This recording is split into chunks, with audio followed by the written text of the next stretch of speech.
بسم الله الرحمن الرحيم وصلى الله على سيدنا نبينا حبيبنا مولانا محمد وعلى آله وصحبه وسلم. السلام عليكم ورحمة الله وبركاته. waxaan jeclaystay bishan Ramadaan inaan hortay marka horeyda idin baariko oo yiraahdo Ramadaan mubaarak, Ramadaan mubaarak, Ramadaan kariim wa kullu aam wa antum bikhair. salaasadeedii bay ahayd markii bishu inoo bilatay 8 cisho aynu marayna caawa sagaalkii baa la dhaliya.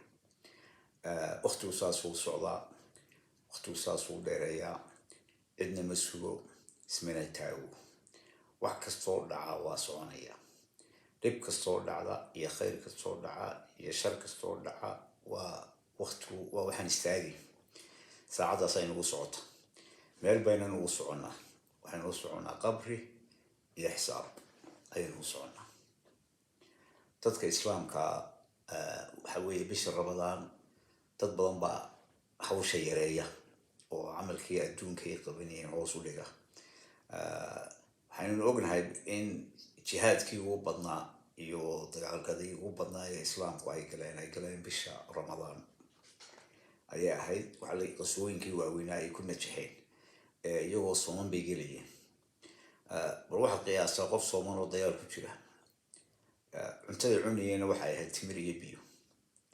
inagoo nimcada haysana haddana ayayna shaqadii hoos u dhigayna. waxa weeye waad aragtay tijaarta bisha Ramadaan siday u shaqaystaan. waa macaash adduunyo ayay doonayaan. waxa energy-ga iyo motivation-ka iyo hawsha waxa geliya waa camal adduunka laga jisaaysiiyo. tijaarada ugu weyn waa tijaaradaynu kula jiro bisha soom Ilaahay subxaanahu wa ta'ala ee ajarkeedu yahay janno daa'ima, dambi dhaaf, raxmad intaba aynu kaga helayno.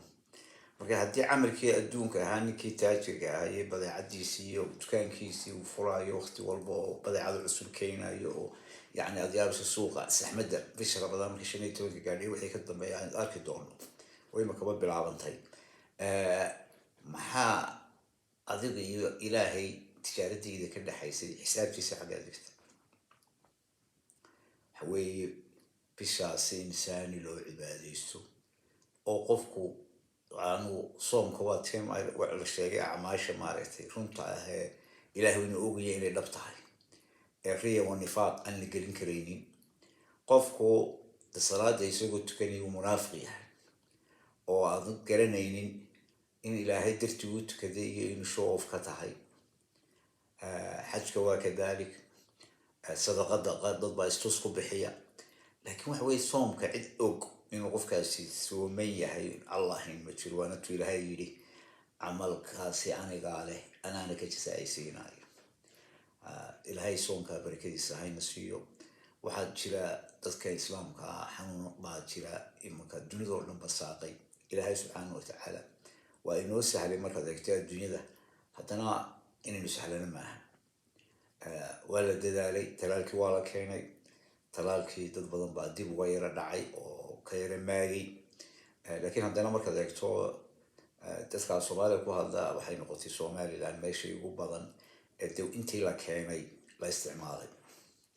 in kalena waa laynoo keenayaa, dowladdu waa dadaalaysaa. dadaalka ay dadaalayso talaalkana ha la qaato, dee talada dhakhaatiirtana ha la qaato. waxaa jira dhibaatada ka taagan walaalihiin axmar. ma necbin shacab keeni walaalihiin weeye, waa jecelahay. ciddaynu necebnahay waa ciddana neceb, waa rejiimka, waa dowladda, waa taliska shirqoolka inagula jira ee maalin walba ka xumaanteenu maxaan ku idhahdaa ku howlan. kaasi baynu necebnahay. iyagana Ilaahay ha soo hadeeyo. laakiin dad shacabka neceb ma nihin. Ilaahay subxaanahu wa ta'ala shacabkaasi ha ka dulqaado dhibtaa haysa. wanaag iyo horumar iyo nabad Allah siiyo. ha gartaan dantooda oo ha ku mashquulaan intay ku mashquulayaan dal degan oo nabadgelyo ah oo walaalahooda inay dabgeliyaan. ha ku mashquulaan siday iyagu nabad u heli lahaayeen, siday wadajir u heli lahaayeen. annaguna diyaar baanu nahay inaanu kala shaqeyno. waa jecel lahay, waa dadka iyo wax badan baanu wada qabsan lahayn haddii laba dowladood oo siman aynu noqono oo dowladnimadayada ay aqoonsadaan, annaguna dowladnimadooda aqoonsano.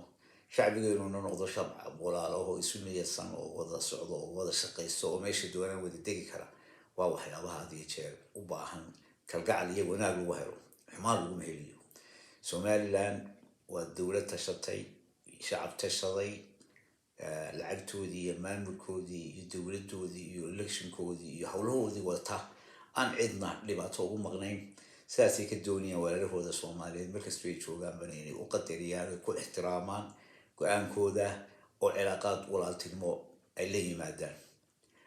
laakiin taliskan maanta xamar ka taliya wuxuu 4 sano oo ku qaatay in Somaliland shirqoolo, halka waddanka wuxuu ka qaban lahaa dadkii doortay hoos uma eegin.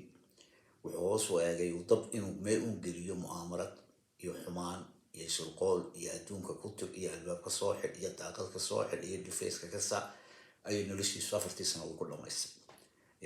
shirkiisa ilaahay annagana ha naga badbaadiyo, idinkana ha idinka badbaadiyo. wanaagana ilaahay idin tuso. nacayb ama shacab necebnahay ma jiro, waxaan isku nacnaa ma jiro.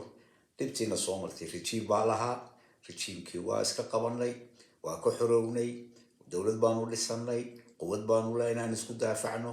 wax ciil iyo cadha ah oo cidna u qabnaa ma jirte, hawshayadaanu wadanaa. idinkana sidaas uma odhan hawshiina wata. waa idin ducaynaynaa ilaahay subxaanahu watacaala dad wanaagsan oo danihiina ka taliya, oo ammaankiina iyo horumarkiina ka taliya, oo aan ku mashquulin Somaliland xumaanteeda. ilaahay ha idin siiyo, ilaahay ha idin siiyo bisha Ramadaan naga aqbalo. muslim oo dhan waa ducaynaa ilaahay muslimiinta meeshii dagaal ka jiraba ilaahay dagaalka ha ka soo xidho oo ha ugu bedelo nabad. meeshii abaari jirtay ilaahay abaarta ha ka dulqaado. xanuunadan corona ee faafa ilaahay islaamka ha ka ilaasho oo ilaahay ka badbaadiyo. ilaahay subxaanahu watacaala hayna tuso wanaaga iyo nimcadu ina siiyey. dalalka islaamku nimcada haystaan cid haysataa ma jiro. khayraadka ilaahay ina siiyey dhulka inoo hoos geliyey sida hawsheeda aynu la soo baxnay. laakiin waxa weeye siyaasad xumaa jirta, innagaan isku niyadsanayn. dowladii baan waxba suuqadii baan furnayn oo xidhan. dad ajnabiya oo aan diin iyo waxba inala wadaaginba ayaa dalalkeena ka buuxa. marka dad inala mid oo inala diina oo inala dhaqan oo inala caada ah oo cilmiga iyo aqoonba ilaahay siiyey ama xuduudka laga xidhay oo aanay iman karaynin. haddii inagu xuduudda islaamku isku furo oo ganacsiga la isu furo oo ma garanaysaa cilmiga la isdhaafsado, adduunka waxaynu horumarkii ay gaari jireen barigii islaamku midka ahaa ayaynu gaari lahayn, inagaa hogaamin lahayn. laakiin qodobo yar oo dad qofba qof u cadhaysan yahay ayaa meesha jira. waxa weeye dowlado ha ala ahaado, dadku dowlado waa kala ahaadaan, laakiin waxa weeye waa la isu dabciyaa. oo adiga arkay nimanka Europeanka ee kala wada afka ah ee istilay iyo cuqdad badan kala dhexaysay, sida ay u garteen inay xuduudkooda furaan oo iyagu kala dowlada, haddana shacbigoodu uu meeshu doono uu ka shaqayso, meeshu doono maro oo suuq keliya ay yeeshaan.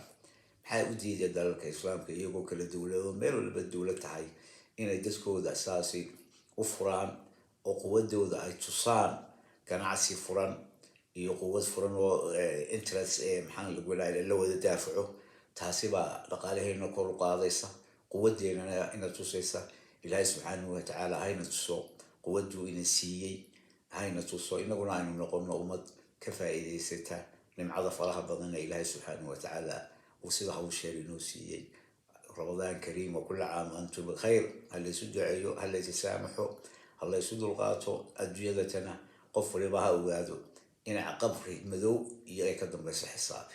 فعل عن قبيل هين أنطر لهين ونجنس لهين فعل كاجو كلي أتقول كل جلسوا إلى هاي نوافج خيراتك. والسلام عليكم ورحمة الله وبركاته. رمضان مبارك وكل عام وأنتم بخير.